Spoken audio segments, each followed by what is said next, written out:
जय हिंद। आज का आपका क्लास होने वाला है एसएससी जीडी 2026 के लिए, जिसमें आपका टोटल 80 क्वेश्चन पूछा जाता है। और आज के इस वीडियो में आपको ऐसा प्रश्न बताने वाले हैं जो कि सीधे इस बार के एग्जाम में हूबहू देखने को मिल सकता है। और जो बच्चे अभी तक तैयारी नहीं किए हैं या जो पहली बार एसएससी जीडी 2026 का एग्जाम देने जा रहे हैं, तो यह क्लास उनके लिए होने वाला है, क्योंकि इस क्लास में आपको ऐसे सिलेक्टेड प्रश्न बताने वाले हैं जो कि इस बार आपको वर्दी दिलाकर रहेगा। एकदम वर्दी दिलाने वाला प्रश्न आज की इस वीडियो में बताएंगे, तो वीडियो को लास्ट तक देखिएगा, क्योंकि लास्ट वाला जो प्रश्न है बाबू, वो काफी इंपोर्टेंट है। आपके एग्जाम में 4-5 बार रिपीट हुआ प्रश्न है। ठीक है, तो आज का आपका पहला प्रश्न है। जो पहला प्रश्न है ये आपके एग्जाम में 3 से 4 बार पूछा गया प्रश्न है। और आपको पहले क्लियर कर दें, गरबा किस राज्य का लोक नृत्य है। तो लोक नृत्य से आपके एग्जाम में 3-4 प्रश्न ये भी बनता है। ठीक है, 3-4 प्रश्न आपके एग्जाम में प्रसिद्ध नृत्य यानी जो भी लोक नृत्य है, जैसे में गुजरात का क्या लोक नृत्य हो गया, असम का क्या हो गया, महाराष्ट्र का क्या हो गया,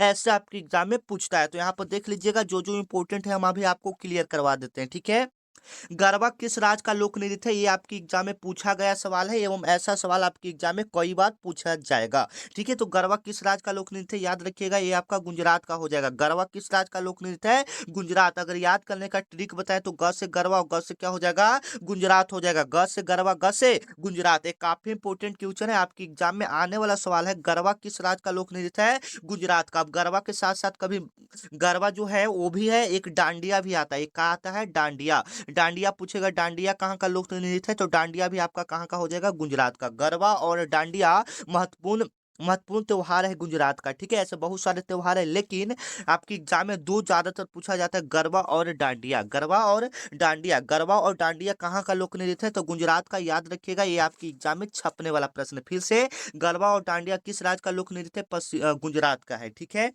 अब देख लीजिए, जो जो इंपोर्टेंट है आपको बता देते हैं। असम, असम का लोक नृत्य कहाँ कौन सा हो जाएगा, तो बिहू हो जाएगा। असम का लोक नृत्य कौन सा हो जाएगा, बिहू। बिहू किस राज्य का लोक नृत्य है, तो असम का। याद रखिएगा, असम का क्या हो जाएगा, बिहू हो जाएगा।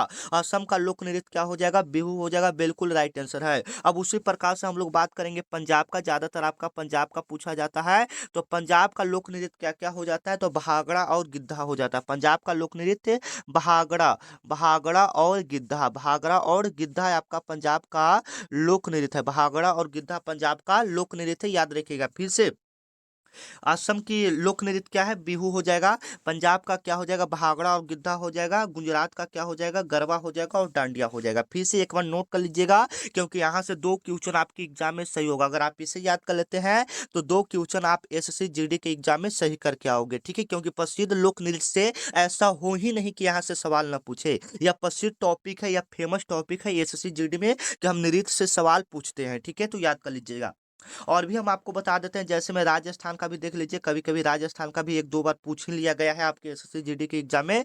तो राजस्थान का लोक नृत्य होता है घूमर। क्या होता है, घूमर। राजस्थान का लोक नृत्य क्या होता है, घूमर होता है। अब एक मेन है जो आपके एग्जाम में पूछा जाता है, इसको पहले याद कर लीजिएगा। ठीक है, देख लीजिए, एक आपका हो जाएगा जम्मू कश्मीर का। किसका हो जाएगा, जम्मू कश्मीर। ये आपके एग्जाम में बहुत बार पूछा जा चुका है कि जम्मू कश्मीर का लोक नृत्य क्या होता है। क्योंकि जम्मू कश्मीर हमारा एसएससी जीडी वाला प्रश्न से संबंधित है, क्योंकि वहां पर सेना रहता है। और आपको पता है कि जहां पर सेना रहेगा वहां से ज्यादा प्रश्न पूछता है। तो जम्मू कश्मीर वाला ज्यादातर पूछेगा कि जम्मू कश्मीर का संबंध किस लोक नृत्य से। तो ठीक है, तो याद रखिएगा, ये आपका रौफ हो जाएगा। क्या हो जाएगा, रौफ। वहां का प्रसिद्ध लोक नृत्य है जो कि जम्मू कश्मीर से संबंधित है। आपके एग्जाम में पूछा जाएगा जम्मू कश्मीर का प्रसिद्ध लोक नृत्य कौन सा है, तो रौफ हो जाएगा। क्या हो जाएगा, रौफ हो जाएगा। उसी प्रकार से कभी कभी 1-2 बार उत्तर प्रदेश का भी देख लिया गया है। उत्तर प्रदेश का भी कभी कभी पूछ लेता है, तो उत्तर प्रदेश का आपका नौटंकी हो जाएगा। नौटंकी।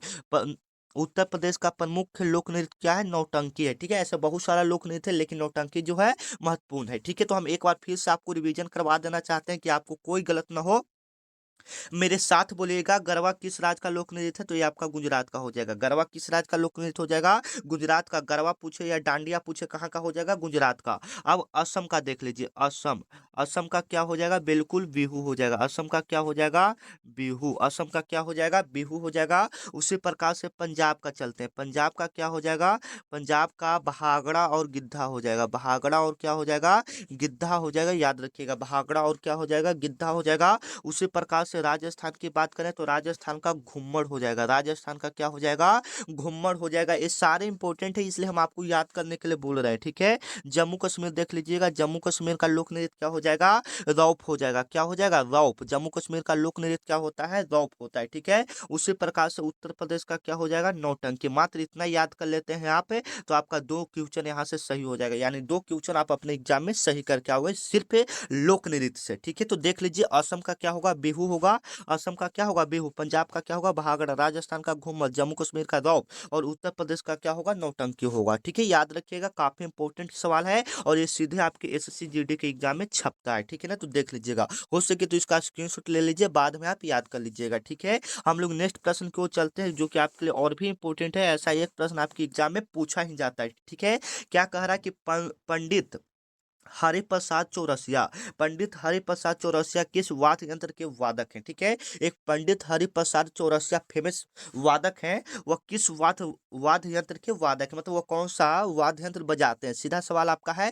तो याद रखिएगा, काफी इंपॉर्टेंट है। यह बांसुरी, यह बांसुरी के वादक हैं, या बांसुरी बजाते हैं, ठीक है। पंडित हरिप्रसाद चौरसिया किस लिए प्रसिद्ध है, तो बांसुरी वादक के लिए प्रसिद्ध है, बांसुरी बजाते हैं इसलिए वो प्रसिद्ध है, ठीक है ना। एक आपके एग्जाम में कभी कभी पूछता है बिस्मिल्लाह खां, किसके बारे में पूछता है, बिस्मिल्लाह खां के बारे में पूछता है। तो बिस्मिल्लाह खां भी आपका शहनाई बजाते थे, मतलब बांसुरी के समान ही होता है बिस्मिल्लाह खां। एक आपका बिरजू महाराज आता है, क्या आता है, बिरजू महाराज। यहाँ पर 3 इंपॉर्टेंट क्वेश्चन बता रहे हैं, तीनों को याद कर लीजिएगा। ये तीनों मेन है जो आपके एग्जाम में पूछा जाएगा। बिरजू महाराज, तो बिरजू महाराज आपका नृतक थे, क्या था, नृतक, यानी डांस करते थे, ठीक है। फिर से हम तीनों को क्लियर कर देते हैं, कोई डाउट नहीं रहना चाहिए। सबसे पहले पंडित हरिप्रसाद चौरसिया किस वाद्य यंत्र के वादक थे, तो बांसुरी के, एक क्लियर आपका हो गया। बिस्मिल्लाह खां भी शहनाई बजाते थे, लेकिन वह बांसुरी के समान ही शहनाई होता है, ठीक है।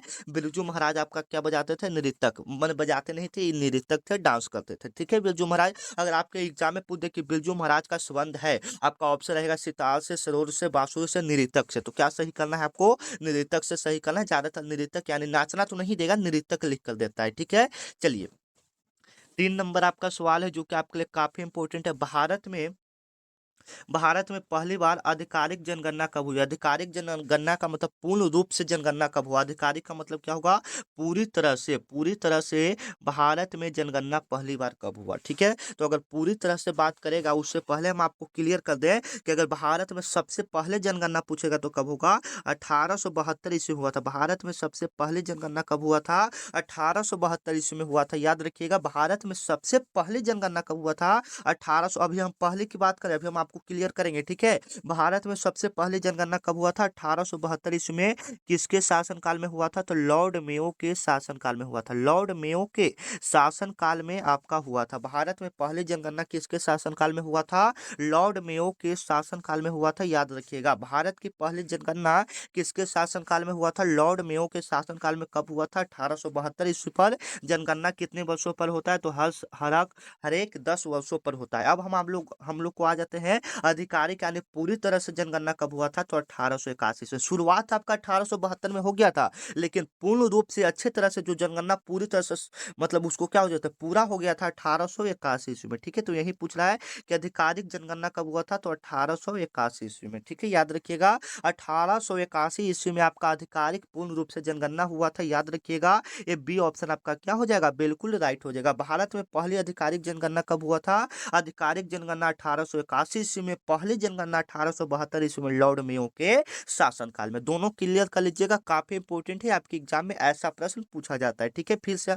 एक बार हम अच्छे से देख लेते हैं, भारत में पहली आधिकारिक जनगणना कब हुआ, तो सबसे पहले तो 1881 हो जाएगा। आधिकारिक जनगणना पूर्ण रूप से जनगणना कब हुआ था, 1881 ईस्वी से। अब पूछेगा, कभी कभी पूछता है कि भारत में सबसे पहले जनगणना कब हुआ था, तो 1872 ईस्वी में हुआ था। सबसे पहला जनगणना कब हुआ था, 1872 ईस्वी में। और कभी कभी पूछ देता है किसके शासनकाल में हुआ था, तो याद रखिएगा, लॉर्ड मेयो के शासनकाल में। किसके शासनकाल में, लॉर्ड मेयो के शासनकाल में भारत का पहला जनगणना हुआ था, ठीक है। काफी इंपॉर्टेंट है। और आपको क्लास कैसा लग रहा है एक बार जरूर बताइएगा कमेंट में कि हाँ सर आपका क्लास अच्छा लग रहा है, जो भी दिक्कत है एक बार कमेंट में जरूर करेंगे, ठीक है। जरूर ये बताने वाली बात है, अगर आपको क्लास अच्छा लग रहा है तो एक रेड रेड हार्ट वाला इमोजी भेजिए कमेंट में, हम देखते हैं कितने बच्चों को अच्छा लग रहा है। ठीक है, आगे चलिए। 4 नंबर आपका सवाल है जो कि आपके लिए और भी इम्पोर्टेंट है। जनगणना से देखिए, जनगणना से आपकी एग्जाम में होता है तो एक दो प्रश्न पूछ देता है। ठीक है, तो ये वाला भी प्रश्न देखिए काफी इंपॉर्टेंट है कि भारत का अंतिम जनगणना किस वर्ष हुआ था। भारत का ये अंतिम जनगणना पूछ रहा है। ठीक है, कि देखिए यहाँ पर आंसर भी नहीं काटा है। ठीक है, यहाँ पर काट देते हैं हम। भारत का अंतिम जनगणना कब हुआ था? अंतिम जनगणना कहने का मतलब है उसके बाद जनगणना को स्थगित कर दिया गया, मतलब स्थगित नहीं किया गया। जैसे में हम आपको बताते हैं 2021 में जनगणना हो रहा था। ठीक है, 2021 में जनगणना हो रहा था, जिसके मतलब कोरोना वायरस के आने के कारण इस जनगणना को क्या कर दिया गया था? स्थगित कर दिया गया था। तो अंतिम जनगणना आपका कौन हो जाएगा? 2011 वाला अंतिम जनगणना होगा। 2011 के बाद आपका जनगणना नहीं करवाया गया, क्योंकि 2021 में जो जनगणना करवाया जा रहा था, जनगणना जो करवाया जा रहा था, उसमें कोरोना वायरस आ गया था, तो इसको स्थगित कर दिया गया था। यानी अंतिम जनगणना किस वर्ष हुआ था? 2011 ईस्वी में। ठीक है, अभी भी 2011 के डाटा के अनुसार ही आपका सारा क्वेश्चन बनता है। जैसे में पूछेगा भारत की टोटल आबादी कितने हैं, तो 2011 के जनगणना के अनुसार ही चलेगा। उत्तर प्रदेश का भी आबादी पूरा आपका 2011 जनगणना के अनुसार ही अभी चलेगा, क्योंकि 21 वाला तो अभी हुआ नहीं, स्थगित हो गया है। और आपको पता है कि जो जनगणना होता है वो कितने सालों पर होता है? 10 सालों पर होता है। ठीक है ना, तो 2011 से 10 साल हुआ 2021 में। ठीक है, हो रहा था, लेकिन कोरोना वायरस आने की वजह से जनगणना नहीं हुआ। ठीक है, आगे चलिए। अगला नंबर सवाल है 5 नंबर सवाल आपके लिए और भी इम्पोर्टेंट है। यहाँ से अनुच्छेद से आपके एग्जाम में एक दो सवाल पूछा जाता है। अनुच्छेद 19, अनुच्छेद 19 का क्या प्रदान करता है? अनुच्छेद 19 क्या प्रदान करता है? कोई बच्चे बता सकते हैं अनुच्छेद 19 क्या प्रदान करता है? बिल्कुल राइट आंसर आपका हो गया, स्वतंत्रता का अधिकार प्रदान करता है। अनुच्छेद 21 के तहत आपको स्वतंत्रता का अधिकार है। आप भारत के देश में आजाद है, आप अपने मन से कुछ भी कर सकते हैं। ठीक है, अगर आप किसी को पसंद करते हैं तो उससे शादी भी कर सकते हैं। ये आपका स्वतंत्रता के अधिकार में दिया हुआ है अनुच्छेद 19 के तहत। ठीक है, और आप लोग को क्लास कैसा लग रहा है एक बार कमेंट में जरूर बताइएगा। और अभी तक आप लोग चैनल को सब्सक्राइब नहीं किए हैं तो चैनल को सब्सक्राइब कर लीजिएगा, क्योंकि इस पर डेली 23 फरवरी तक आपका एग्जाम है। तो डेली आपको इस पर एसएससी जीडी का ऐसा क्लास देंगे जो कि सीधे आपके एग्जाम में आएगा।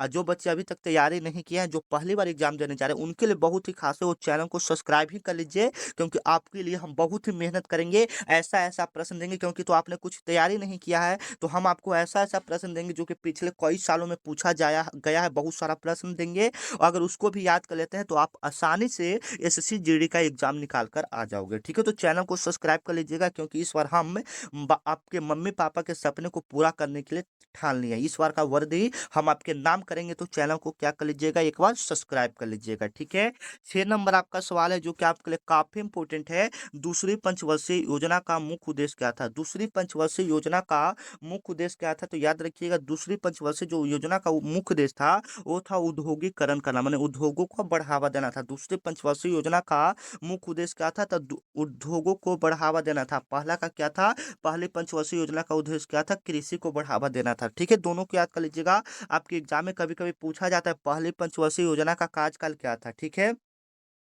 पहले पंचवर्षीय योजना का कार्यकाल क्या था? तो याद रखिएगा 1951 से 56 था। पहले पंचवर्षीय योजना का कार्यकाल क्या था? 1951 से 56 था। 1951 से 56 था पहले पंचवर्षीय योजना का कार्यकाल, जिसमें कृषि को बढ़ावा देने के लिए भारत की पहली पंचवर्षीय योजना बनाया गया था। फिर दूसरा बनाया गया 56 से 62, 1956 से कितना? 62। इसमें किसके लिए बनाया गया? उद्योगों को बढ़ावा देने के लिए। फिर इसको जब 2007 से 12 पंचवर्षीय योजना हुआ, इसके बाद इसको समाप्त कर दिया गया। उसके बाद पूछेगा आपके एग्जाम में कि किस वर्ष पंचवर्षीय योजना को समाप्त कर दिया गया, तो 2007 से 12 आपका ऑप्शन रहेगा, उसमें समाप्त कर दिया गया था। ठीक है, और अभी तक आप लोग एसएससी जीडी वाले व्हाट्सएप ग्रुप को नहीं ज्वाइन कर किए हैं तो ज्वाइन कर लीजिए, क्योंकि वहां पर जो भी क्लास होगा सबसे पहले आपको पता चलेगा। जो भी आपका पीडीएफ ये सब रहता है आपका ग्रुप में ही डाला जाता है। तो इस नंबर पर आपको एसएससी जीडी लिखकर मैसेज करना है। क्या लिखकर मैसेज करना है? एसएससी जीडी लिखकर मैसेज आपको करना है। ठीक है, इस नंबर पर आपको एसएससी जीडी लिखकर मैसेज करना है। तो इधर से मेरे तरफ से एक लिंक जाएगा, उस पर क्लिक करेंगे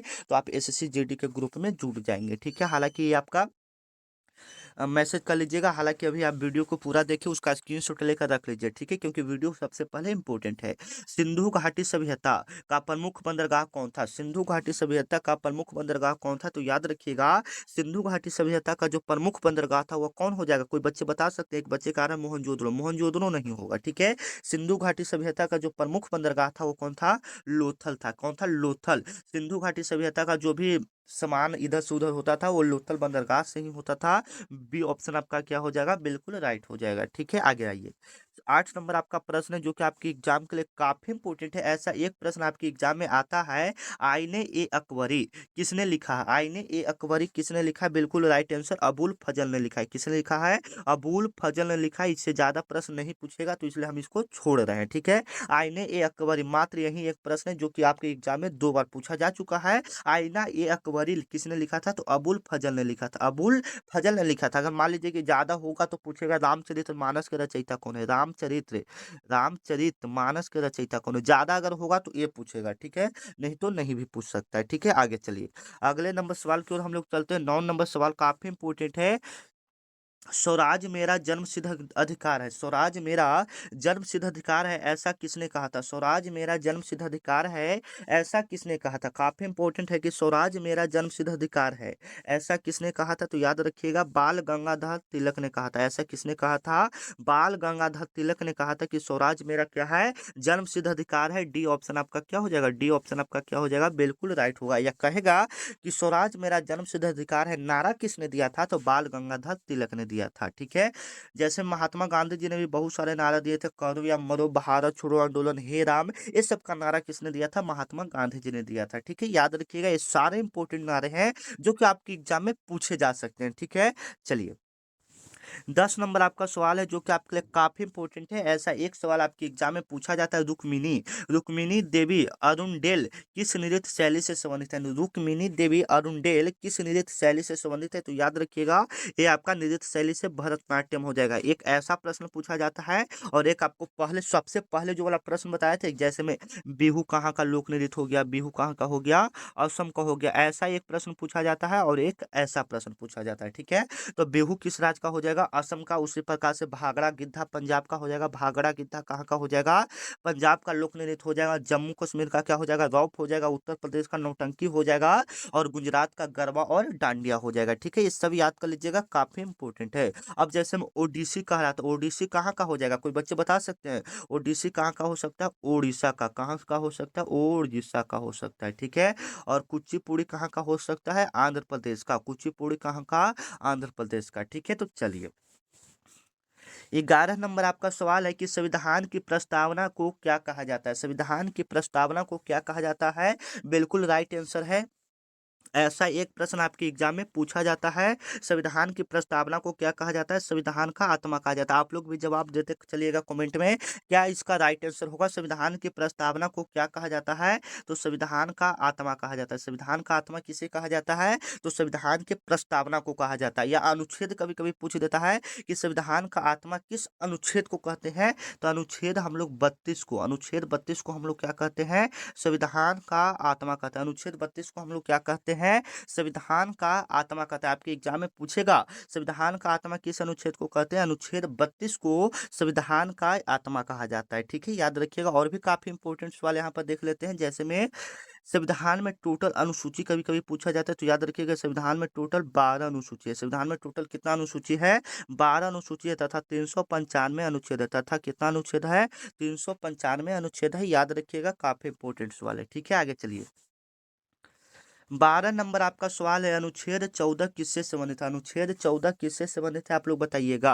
अनुच्छेद जो 14 है वह किससे संबंधित है? तो समानता का अधिकार से संबंधित है। समानता का अधिकार मतलब सभी व्यक्ति को एक समान अधिकार मिलेगा, ये अनुच्छेद 14 के अंतर्गत बताया गया है। ठीक है, कोई भी जात का आप रहे, कोई भी कास्ट रहे, यहाँ पे आप सभी को समानता का अधिकार दिया जाएगा। आप अमीर रहे गरीब रहे, सभी व्यक्ति को भारत में समानता का अधिकार अनुच्छेद 14 के तहत दिया गया है। ठीक है, आगे चलिए। 13 नंबर आपका सवाल है जो कि आपके लिए काफी इंपोर्टेंट है, भारत का सबसे ऊंचा पर्वत शिखर कौन सा है? ठीक है, आपका भारत का पूछ रहा है, भारत का सबसे ऊंचा पर्वत शिखर कौन सा हो जाएगा? कंचनजंगा हो जाएगा। भारत का सबसे ऊंचा पर्वत शिखर कहाँ हो जाएगा? कंचनजंगा। और कहाँ में है ये आपके एग्जाम में पूछा जाएगा, कंचनजंगा कहाँ में स्थित है, या भारत का सबसे ऊंचा पर्वत शिखर कहाँ स्थित है? तो ये आपका सिक्किम में हो जाता है। ठीक है, सिक्किम। सिक्किम में आपका भारत का सबसे ऊंचा पर्वत शिखर स्थित है कंचनजंगा। अगर आपके एग्जाम में पूछेगा विश्व का सबसे ऊंचा पर्वत शिखर कौन सा है, तो विश्व का सबसे ऊंचा पर्वत शिखर क्या हो जाता है, माउंट एवरेस्ट हो जाता है। विश्व का सबसे ऊंचा पर्वत शिखर क्या हो जाता है, माउंट एवरेस्ट हो जाता है, जो कि आपका कहाँ में स्थित है, नेपाल में। माउंट एवरेस्ट आपका कहाँ में स्थित है, नेपाल में स्थित है। माउंट एवरेस्ट आपका कहाँ में स्थित है, नेपाल में, याद रखिएगा। माउंट एवरेस्ट कहाँ में स्थित है, नेपाल में स्थित है, याद रखिएगा। काफी इंपॉर्टेंट है, वीवीआई क्वेश्चन है आपके एग्जाम में, ये प्रश्न छपेगा। माउंट एवरेस्ट किस देश में स्थित है, तो नेपाल में स्थित है। माउंट एवरेस्ट किस देश में स्थित है, नेपाल में। और विश्व का सबसे ऊंचा पर्वत शिखर कौन सा है, माउंट एवरेस्ट है, जिसका ऊंचाई आपका 8,848 मीटर होता है। और माउंट एवरेस्ट को नेपाल में हम लोग सागर माथा के नाम से जानते हैं। क्या जानते हैं, सागर माथा के नाम से हम लोग माउंट एवरेस्ट को नेपाल में जानते हैं। ठीक है, काफी इंपॉर्टेंट है। अब जैसे में नंदा देवी वाला ज्यादातर पूछा जाता है कि नंदा देवी पर्वत किस राज्य में स्थित है, तो नंदा देवी पर्वत किस राज्य में स्थित हो जाएगा, तो उत्तराखंड में स्थित हो जाएगा। ठीक है, आगे चलते हैं। 14 नंबर आपका सवाल है, आप लोग भी कमेंट में जवाब देते चलेंगे कितना प्रश्न आपका सही हो रहा है। ठीक है, महाभाष्य किसके द्वारा लिखा गया, महाभाष्य किसके द्वारा लिखा गया है, बिल्कुल राइट आंसर।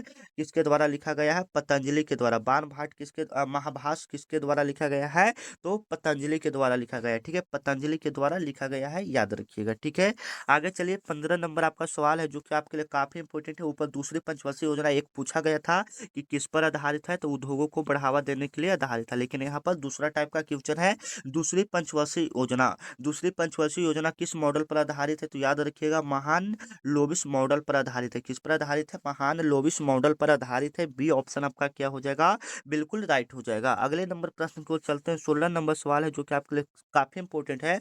और यह वीडियो सुबह के 7 बजे रिकॉर्डिंग हो रहा है, इसलिए सभी को गुड मॉर्निंग। ठीक है, सभी को गुड मॉर्निंग। संविधान के भाग 3 में क्या शामिल है, संविधान के भाग 3 में क्या शामिल है, आप कोई बच्चे बता सकते हैं, तो मौलिक अधिकार शामिल है। क्या शामिल है, फंडामेंटल राइट शामिल है, याद रखिएगा। मौलिक अधिकार शामिल है। संविधान के भाग 3 में क्या शामिल है, मौलिक अधिकार शामिल है। ठीक है, याद रखिएगा, मौलिक अधिकार शामिल है भाग 3 में। ठीक है, आ गई। गौतमी पुत्र सातकर्णी किस वंश से थे, ठीक है। गौतमी पुत्र सातकर्णी किस वंश से थे, ठीक है। काफी इंपॉर्टेंट है कि जो गौतमी पुत्र सातकर्णी थे वह किस वंश से थे, ठीक है। तो याद रखिएगा, यह चोल वंश के थे। किस वंश से थे, चोल वंश से थे, याद रखिएगा। डी ऑप्शन इसका क्या हो जाएगा, बिल्कुल राइट हो जाएगा। गौतमी पुत्र सातकर्णी किस वंश से थे, तो चोल वंश से थे। ठीक है, आ गया ये। 18 नंबर आपका सवाल है, जो कि आपके लिए काफी इंपोर्टेंट है। भारत का सबसे छोटा राज्य क्षेत्रफल के हिसाब से कौन सा है, भारत का सबसे छोटा राज्य क्षेत्रफल के हिसाब से कौन सा हो जाएगा, तो गोवा हो जाएगा। सबसे छोटा राज्य कौन सा हो जाएगा, गोवा हो जाएगा। याद रखिएगा, ए ऑप्शन आपका क्या हो जाएगा, बिल्कुल राइट हो जाएगा। भारत का सबसे छोटा राज्य क्षेत्रफल के हिसाब से कौन सा हो जाएगा, गोवा हो जाएगा। A option is the right answer. सबसे बड़ा पूछेगा तो 12 क्या हो जाएगा क्षेत्रफल के हिसाब से, तो राजस्थान होगा। सबसे बड़ा कौन सा हो जाएगा, राजस्थान है, जिसका क्षेत्रफल है 3,42,239 किलोमीटर। इसका टोटल क्षेत्रफल है, राजस्थान का टोटल क्षेत्रफल है, जो कि भारत का सबसे बड़ा राज्य है क्षेत्रफल के हिसाब से, एरिया के हिसाब से। ठीक है, चलिए। अगला नंबर सवाल है, क्या कह रहा है कि सतपथ ब्राह्मण किससे संबंधित है, सतपथ ब्राह्मण किससे संबंधित है, आप लोग बताइएगा। सतपथ ब्राह्मण किससे संबंधित है, तो ये यजुर्वेद से संबंधित है। सतपथ ब्राह्मण किससे संबंधित है, ये यजुर्वेद से संबंधित है। आपके कभी कभी हो सकता है ऐसा पूछ दे गए, वेद कितने होते हैं, वेद कितने होते हैं, तो याद रखिएगा, वेद आपका 4 होता है।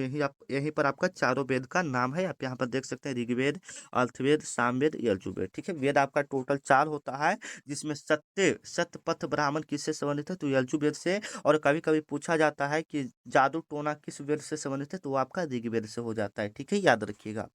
आगे आइए, 20 नंबर आपका सवाल है, जो कि आपके लिए काफी इंपोर्टेंट है। कोलकाता किस नदी के किनारे बसा हुआ है, कोई बच्चे बता सकते हैं, कोलकाता किस नदी के किनारे बसा हुआ है, बिल्कुल राइट आंसर आप लोग का आ रहा है। जैसे में हम आपको यहाँ पर क्लियर कर दें, नदी मतलब किनारे बसा हुआ से एक प्रश्न आता है, कौन सा शहर किस नदी के किनारे बसा है, ये आप याद कर लीजिएगा। एक नंबर, एक क्वेश्चन आपका यहाँ से क्या हो जाएगा, सही हो जाएगा। ठीक है, तो कोलकाता पूछ रहा है, कोलकाता किस नदी के किनारे है, तो हुगली नदी के किनारे। ठीक है, उसी प्रकार से हम लोग पटना की बात कर लेते हैं। पटना किस नदी के किनारे है, तो गंगा नदी के किनारे। उसी प्रकार से आप लोग दिल्ली बता दीजिए, दिल्ली किस नदी के किनारे। सभी को पता होगा दिल्ली किस नदी के किनारे, कमेंट में बताएंगे दिल्ली किस नदी के किनारे, ठीक है। अगले नंबर प्रश्न की ओर हम लोग चलते हैं, 21 नंबर, जो कि आपके लिए काफी इंपोर्टेंट है।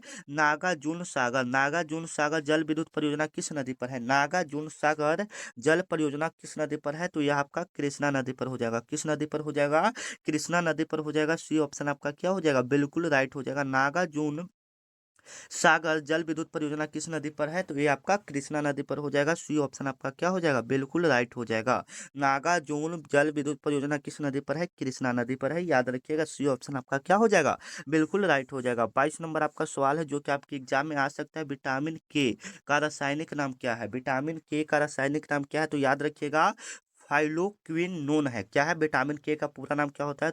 फाइलोक्विन होता है। विटामिन बी का पूरा नाम क्या होता है?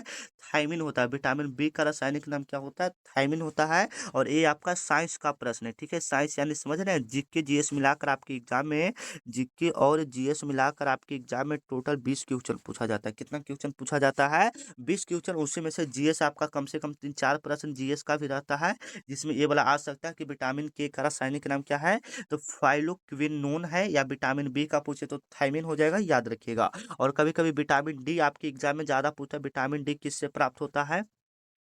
तो सूरज की रोशनी से प्राप्त होता है। विटामिन डी किससे प्राप्त होता है? सूरज की रोशनी से प्राप्त होता है। विटामिन डी किससे प्राप्त होता है? सूरज की रोशनी से। इसे कभी कभी पूछता है कि सनशाइन विटामिन किसे कहा जाता है? तो सनशाइन विटामिन हम लोग किसको कहते हैं? विटामिन डी को हम लोग सनशाइन विटामिन कहते हैं, ठीक है। आगे चलते हैं, 23 नंबर आपका सवाल है, जो कि आपके लिए काफी इंपोर्टेंट है। संथाल जनजाति, संथाल जनजाति मुख्य रूप से किस राज्य में पाई जाती है? ठीक है, संथाल जो जनजाति है, यह मुख्य रूप से किस राज्य में पाया जाता है? तो याद रखिएगा, जो संथाल जनजाति है मुख्य रूप से झारखंड में पाई जाती है। संथाल जनजाति मुख्य रूप से कहाँ में पाई जाती है? झारखंड में पाई जाती है। सी ऑप्शन आपका क्या हो जाएगा? बिल्कुल राइट हो जाएगा। संथाल जनजाति मुख्य रूप से किस राज्य में पाया जाता है? झारखंड में पाया जाता है। सी ऑप्शन आपका क्या हो जाएगा? बिल्कुल राइट हो जाएगा। अगला नंबर सवाल है, 24 नंबर आपका सवाल है, जो कि आपके लिए काफी इंपोर्टेंट है। गांधी जी ने पहला सत्याग्रह कहाँ किया था? ठीक है, काफी इंपोर्टेंट है, आप सभी को पता होना चाहिए। गांधी जी ने पहला सत्याग्रह कहाँ किया था? बिल्कुल राइट आंसर, गांधी जी ने पहला सत्याग्रह कहाँ किया था? कोई बच्चे बता सकते हैं? बिल्कुल बिल्कुल आपका राइट आंसर, जो महात्मा गांधी जी के द्वारा पहला जो सत्याग्रह किया गया था, वह चंपारण सत्याग्रह किया गया था। कौन सा सत्याग्रह किया गया था? चंपारण सत्याग्रह किया गया था। मतलब आपका सीधा एग्जाम पूछा है कि गांधी जी के द्वारा पहला किया गया आंदोलन कौन था? तो चंपारण आंदोलन था, जो कि 1917 ईस्वी में हुआ था। कब हुआ था? 1917 ईस्वी में हुआ था। याद रखिएगा, गांधी जी के द्वारा पहला सत्याग्रह कौन था? चंपारण सत्याग्रह था। वो कब किया गया था? 1917 ईस्वी में किया गया था, ठीक है। यहाँ पर हम कुछ कुछ इंपॉर्टेंट आपको डेट बता दे रहे हैं, आप उसको याद कर लीजिएगा, वो आपकी एग्जाम के लिए काफी इंपॉर्टेंट एवं वीवीआई सवाल है। जैसे में देख लीजिएगा, क्या यहाँ पर डेट है। सबसे पहले असहयोग आंदोलन कब हुआ था? उससे पहले हम लोग आ जाते हैं, उससे एक मिनट। उससे पहले चंपारण सत्याग्रह कब हुआ था? 1917 ईस्वी में। चंपारण सत्याग्रह कब हुआ था? 1917 ईस्वी में। खेरा वाला भी आपको 1917 में हुआ था, याद रखिएगा। और अब देखिए, असहयोग आंदोलन कब हुआ था? 1920 ईस्वी में। असहयोग आंदोलन, असहयोग आंदोलन कब हुआ था? 1920 ईस्वी में। और एक आपका रहता है सविनय अवज्ञा आंदोलन। क्या रहता है? एक रहता है आपका सविनय अवज्ञा आंदोलन, वह आपका 1930 ईस्वी में हुआ था। सविनय अवज्ञा आंदोलन कब हुआ था? 1930 ईस्वी में हुआ था। सविनय अवज्ञा आंदोलन कब हुआ था? 1930 ईस्वी में। और उसी में सविनय अवज्ञा आंदोलन में 12 मार्च 1930 ईस्वी को क्या हुआ था? डांडी मार्च हुआ था। 12 मार्च 1930 ईस्वी को क्या हुआ था? डांडी मार्च हुआ था। 12 मार्च 1930 ईस्वी को आपका क्या हुआ था? डांडी मार्च हुआ था, याद रखिएगा। और समाप्त कब हो गया था? 6 अप्रैल 1930 ईस्वी को। आपके एग्जाम में क्या सवाल बनेगा कि डांडी मार्च का शुरुआत कब हुआ था? तो 12 मार्च 1930 ईस्वी को। और इसको कब समाप्त कर दिया गया? 6 अप्रैल 1930 ईस्वी को, ठीक है। ये सारे इंपॉर्टेंट क्वेश्चन है, जो कि आपके एसएससी जीडी के एग्जाम में आ सकते हैं, ठीक है। आगे आइए, 25 नंबर आपका सवाल है, दरवान का इकाई क्या होता है? उसमें एक और देख लीजिए, उसमें पहले एक और देख लीजिए, ठीक है। एक और ज्यादातर इंपॉर्टेंट आपके एग्जाम में पूछा जाता है, भारत छोड़ो आंदोलन। भारत छोड़ो आंदोलन कब हुआ था? तो quit India, quit movement of India कब हुआ था? याद रखिएगा, 8 अगस्त 1942 ईस्वी को। कब हुआ था? 8 अगस्त 1942 ईस्वी को भारत छोड़ो आंदोलन हुआ था। फिर से याद रखिएगा, भारत छोड़ो आंदोलन कब हुआ था? 8 अगस्त 1942 ईस्वी को। किसने किया था? महात्मा गांधी जी ने किया था। इसी में महात्मा गांधी गांधी जी ने करो या मरो का नारा दिए थे? पूछेगा आपके एग्जाम में, महात्मा गांधी जी ने करो या मरो का नारा किस आंदोलन में दिए थे? तो भारत छोड़ो आंदोलन में दिए थे। आपके एग्जाम में छपेगा करो या मरो का नारा गांधी जी ने किस आंदोलन में दिया था? तो याद रखिएगा, भारत छोड़ो आंदोलन में कौन सा नारा दिए थे? करो या मरो को, या कब दिए थे? तो 8 अगस्त 1942 ईस्वी को भारत छोड़ो आंदोलन किसने किया था? महात्मा गांधी जी ने किया था। ठीक है, अब महात्मा गांधी जी से कुछ इंपॉर्टेंट एक दो सवाल देख लेते हैं जो कि आपके एग्जाम में पूछा जाएगा।